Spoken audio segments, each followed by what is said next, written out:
the fact that Meg had her hair down for her wedding, it's like, oh, isn't that lovely? That's what they're doing nowadays, but that's not what they're doing in the 1860s. I didn't find the 2019 Jo to be like Jo in the book, because you have her in this male costume, but then she's also incredibly feminine because she doesn't have that long, clunky body type, and she's not clumsy because there are no hoop skirts and there are no corsets. Her movements are a lot more smoother than, for example, Katharine Hepburn in the 1933 film. But then, like Jo in the book, she is almost like an elephant in a porcelain store. Yeah. Because she's so clumsy, and then the clothes, there's so much of it, it makes her even more clumsier.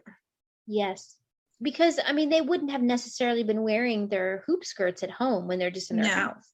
You know, they would have been wearing them when they went to the parties and they went to those things. So it would make sense why she would be twice as awkward when she goes to a party, because she's just going around the house. Why is she going to wear hoop skirts? You know, one of my favorite scenes from that 1933 version was when Jo goes over to see Laurie and they start jousting with the fireplace stuff. And I thought this is such a good representation of really the relationship dynamics of these two, of what the book is showing you, because she's looking at him as the playmate she's always wanted, because he's a boy and her sisters aren't as good at that kind of play. And half the time he looks at her the way she wants him to look at her, which is like another boy. And so he'll joust with her, but then, oh, she falls down and it's, oh, she's a girl. And I think that's a good representation of how their relationship was too, is a lot of the time, Laurie filled that void that Jo needed, because she wanted to have a brother instead of these sisters. But that didn't always work, because he still would look at her as she was a girl part of the time. And then eventually all of the time. That's true.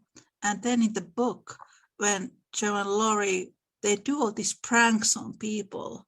Like, they do these practical jokes.